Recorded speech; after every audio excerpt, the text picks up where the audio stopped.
ఆకాశవాణి ప్రాంతీయ వార్తలు చదువుతున్నది కేసుమా. ముఖ్యాంశాలు: రెండో విడత పార్లమెంట్ బడ్జెట్ సమావేశాలు ఈ రోజు నుంచి ప్రారంభం కానున్నాయి. రైతన్నలకిస్తున్న ప్రాధాన్యతను నేతన్నలకు కూడా ఇస్తున్నామని తెలంగాణ ముఖ్యమంత్రి రేవంత్ రెడ్డి తెలిపారు. పేద ప్రజలకు ముఖ్యమంత్రి సహాయ నిధి ఎంతగానో ఉపయోగపడుతుందని ఆంధ్రప్రదేశ్ గృహ నిర్మాణ శాఖ మంత్రి కొలుసు పార్థసారథి అన్నారు. తెలంగాణలో అంతర్జాతీయ ప్రమాణాలతో యంగ్ ఇండియా గురుకుల పాఠశాలలు ఏర్పాటు చేయబోతున్నట్లు ఉప ముఖ్యమంత్రి భట్టి విక్రమార్క వెల్లడించారు. న్యూజిలాండ్తో జరిగిన ఛాంపియన్స్ ట్రోఫీ ఫైనల్లో భారత క్రికెట్ జట్టు 4 వికెట్ల తేడాతో ఘన విజయం సాధించింది. వార్తల వివరాలు: రెండో విడత పార్లమెంట్ బడ్జెట్ సమావేశాలు ఈ రోజు నుంచి ప్రారంభం కానున్నాయి. ఈ సమావేశాలు నేటి నుంచి వచ్చే నెల 4వ తేదీ వరకు నిర్వహించనున్నారు. 2025-26 సంవత్సరానికి గ్రాంట్ల డిమాండ్లకు సంబంధిత బిల్లుపై చర్చ, ఓటింగ్ జరగనుంది. వీటితో పాటు coastal shipping bill, immigration, foreigners bill, railway సవరణలతో సహా పలు బిల్లులను కేంద్రం ప్రవేశపెట్టనుంది.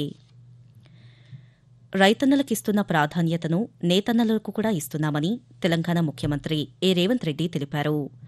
నాంపల్లి ఎగ్జిబిషన్ గ్రౌండ్లో నిన్న జరిగిన పద్మశాలీల మహాసభలో రేవంత్ రెడ్డి పాల్గొన్నారు. ఈ సందర్భంగా ఆయన మాట్లాడుతూ మహిళా సంఘాల్లోని వారికి 2 చీరలివ్వాలని నిర్ణయించామని వెల్లడించారు. 1.30 కోట్ల చీరలు నేసే ఆర్డర్లను రాష్ట్రంలోని చేనేత కార్మికులకు అప్పగిస్తున్నామని ముఖ్యమంత్రి రేవంత్ రెడ్డి స్పష్టం చేస్తూ, రైతన్నలకు ఎంత ప్రాధాన్యత ఇచ్చినో ఈ రోజు మా నేతన్నలను కూడా అంతే ప్రాధాన్యత ముందుకు నడిపించాలని మా ప్రభుత్వ విధానపరమైన నిర్ణయం తీసుకున్నది. తెలంగాణ రాష్ట్రంలో 65 లక్షల మంది ఆడబిడ్డలు స్వయం సహాయక సంఘాలలో సభ్యులుగా ఉన్నారు.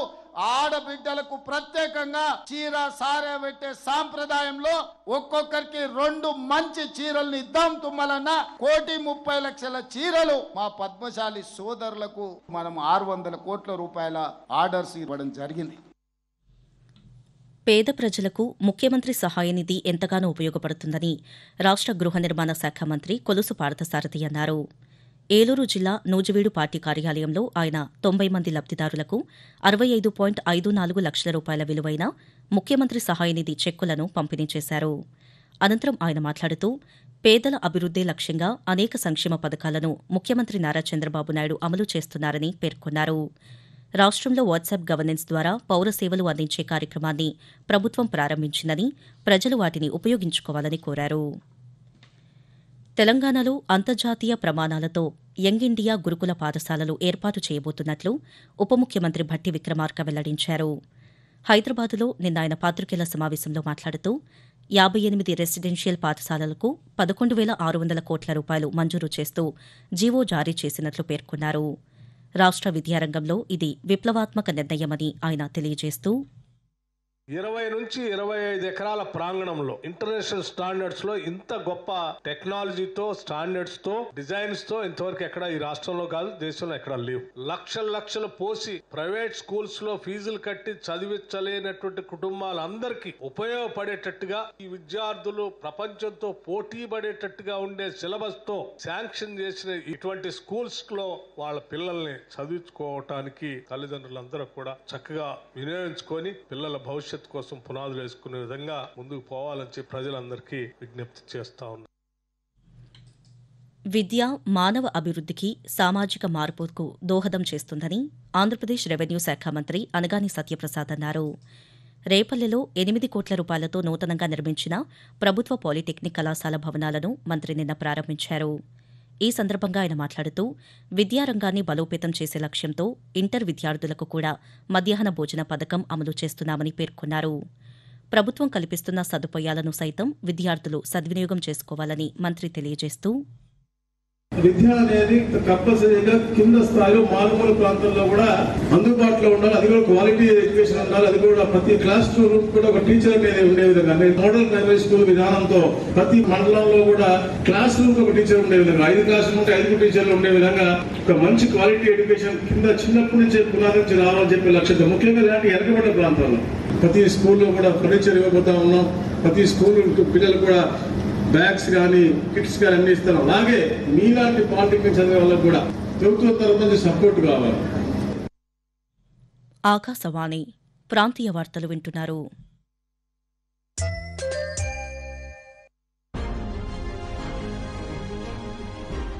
దేశాన్ని అంతర్జాతీయ వినోదరంగ కేంద్రంగా మార్చాలన్న సంకల్పంతో యువతలో సృజనాత్మకతను వెలికి తీయాలన్న ఉద్దేశంతో ప్రధానమంత్రి నరేంద్ర మోదీ ఆశయాలతో రూపొందించిన world audio visual entertainment summit waves సదస్సు మే 1వ తేదీ నుండి ముంబై వేదికగా ప్రారంభం కానుంది.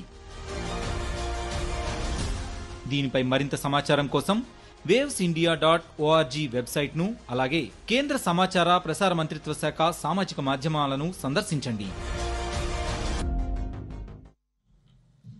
దుబాయ్ వేదికగా న్యూజిలాండ్తో జరిగిన ఛాంపియన్స్ ట్రోఫీ ఫైనల్లో భారత్ క్రికెట్ జట్టు 4 వికెట్ల తేడాతో ఘన విజయం సాధించింది.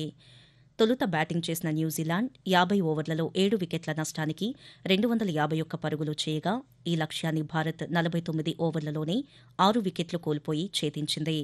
కాగా భారత్ ఛాంపియన్స్ ట్రోఫీ గెలవడం ఇది మూడోసారి. కాగా ఐసీసీ ఛాంపియన్స్ ట్రోఫీ విజేతగా నిలిచిన భారత్ క్రికెట్ జట్టుకు రాష్టపతి ద్రౌపది ముర్ము, ప్రధానమంత్రి నరేంద్ర మోదీ శుభాకాంక్షలు తెలిపారు. ఆంధ్రప్రదేశ్లో జరుగుతున్న ఇంటర్మీడియట్ పరీక్షల్లో భాగంగా ఈరోజు ఇంటర్ ద్వితీయ సంవత్సరం గణితం పేపర్ 2B, జంతుశాస్త్రం పేపర్ 2, చరిత్ర పేపర్ 2 పరీక్షలకు సెట్ నెంబర్ 2 ప్రశ్నాపత్రం ఎంపిక చేశారు. కాగా తెలంగాణలో ఈరోజు ఇంటర్ ద్వితీయ సంవత్సరం ఇంగ్లీష్ పేపర్ 2 పరీక్ష జరగనుంది. గ్రామీణ యువత మాదక ద్రవ్యాలను వినియోగించకుండా పోలీస్ అధికారులు వారి కోసం అవగాహన కార్యక్రమాలు నిర్వహించాలని తెలంగాణ పంచాయతీరాజ్ గ్రామీణాభివృద్ది శాఖ మంత్రి దనసరి అనసూయ సీతక్క సూచించారు. ములుగు జిల్లా పోలీస్ కేంద్ర కార్యాలయంలోని సమావేశ మందిరాన్ని నిన్న మంత్రి ప్రారంభించారు. ఈ సందర్భంగా సీతక్క మాట్లాడుతూ శాంతి భద్రత విషయంలో రాజీ పడకుండా మరింత మెరుగైన సేవలు అందించాలని, సమావేశ మందిరం అందుబాటులోకి రావడంతో సమాచారం ఇచ్చిపుచ్చుకోవడం మరింత సులువవుతుందని పేర్కొన్నారు. ఆంధ్రప్రదేశ్ మానవ వనరుల అభివృద్ది శాఖ మంత్రి నారా లోకేష్, రెవెన్యూ శాఖ మంత్రి అనగాని సత్యప్రసాద్ ఈరోజు శ్రీ సత్యసాయి జిల్లాలో పర్యటించి వివిధ అభివృద్ది కార్యక్రమాల్లో పాల్గొననున్నట్లు జిల్లా కలెక్టర్ టీఎస్ చేతన్ ఒక ప్రకటనలో తెలిపారు. ఈ రోజు సాయంత్రం పుట్టపర్తి విమానాశ్రయం చేరుకుని రోడ్డు మార్గం ద్వారా కదిరి చేరుకుంటారని, శ్రీ కాద్రి నరసింహస్వామి బ్రహ్మోత్సవాల సందర్భంగా ప్రభుత్వం తరపున మంత్రులు పట్టు వస్త్రాలు సమర్పించి అనంతరం కళ్యాణ ఉత్సవంలో పాల్గొంటారని ప్రకటనలో పేర్కొన్నారు. తిరుమల తిరుపతి దేవస్థానం ఆస్థాన విద్వాంసుడు గరిమెల్ల బాలకృష్ణ ప్రసాద్ కన్నుమూశారు. తిరుపతిలోని తన స్వగృహంలో నిన్న తుదిశ్వాస విడిచారు. దాదాపు 1000కి పైగా అన్నమాచార్య సంకీర్తనలకు స్వరకల్పన చేసిన గరిమెల్ల ప్రముఖ సంగీత విద్వాంసుడిగా ప్రఖ్యాతిగాంచారు. సాంప్రదాయ కర్ణాటక, లలిత, జానపద సంగీతంలోనూ ఆయన ప్రసిద్ధులు. గరిమెల్ల మరణం పట్ల ఆంధ్రప్రదేశ్ ముఖ్యమంత్రి నారా చంద్రబాబు నాయుడు దిగ్భ్రాంతి వ్యక్తం చేశారు. తెలంగాణలో చేనేత కార్మికులకు 33 కోట్ల రూపాయలు రుణమాఫీ చేసేందుకు ప్రభుత్వం ఆదేశాలు జారీ చేసింది. ఈ పథకం ద్వారా చేనేత కార్మికులకు ₹1,00,000 వరకు ఉన్న రుణాలను ప్రభుత్వం మాఫీ చేయనుంది. 2017 ఏప్రిల్ 1 నుంచి 2024 మార్చి 31 వరకు ఉన్న రుణ బకాయిలను మాఫీ చేయనున్నట్లు ప్రభుత్వం ఉత్తర్వుల్లో పేర్కొంది. P4 survey, work from home సర్వేలను వేగవంతం చేయాలని పశ్చిమ గోదావరి జిల్లా కలెక్టర్ చదలవాడ నాగరాణి అన్నారు. ఆకివీడులో నిర్వహిస్తున్న P4 సర్వేను నిన్న కలెక్టర్ తనిఖీ చేశారు. ఈ సందర్భంగా కలెక్టర్ మాట్లాడుతూ ఇంటి నుంచే పనిచేయడానికి ఆసక్తి ఉన్న చదువుకున్న యువతీ యువకులను గుర్తించేందుకు ఉద్దేశించిన వర్క్ ఫ్రం హోం సర్వేలో సేకరించాల్సిన అంశాలను వివరించారు. P4 సర్వేలో ఎటువంటి తప్పులు ఉండకూడదని అన్నారు. ఆకాశవాణి ప్రాంతీయ వార్తలు ముగించే ముందు ముఖ్యాంశాలు మరోసారి. 2వ విడత పార్లమెంట్ బడ్జెట్ సమావేశాలు ఈ రోజు నుంచి ప్రారంభం కానున్నాయి. రైతన్నలకిస్తున్న ప్రాధాన్యతను నేతన్నలకు కూడా ఇస్తున్నామని తెలంగాణ ముఖ్యమంత్రి రేవంత్ రెడ్డి తెలిపారు. పేద ప్రజలకు ముఖ్యమంత్రి సహాయ నిధి ఎంతగానో ఉపయోగపడుతుందని ఆంధ్రప్రదేశ్ గృహ నిర్మాణ శాఖ మంత్రి కొలుసు పార్థసారథి అన్నారు. తెలంగాణలో అంతర్జాతీయ ప్రమాణాలతో యంగ్ ఇండియా గురుకుల పాఠశాలలు ఏర్పాటు చేయబోతున్నట్లు ఉప ముఖ్యమంత్రి భట్టి విక్రమార్క వెల్లడించారు. ఆకాశవాణి ప్రాంతీయ వార్తలు ఇంతటితో సమాప్తం. తిరిగి 7 గంటల 5 నిమిషాలకు జాతీయ వార్తలు వింటారు.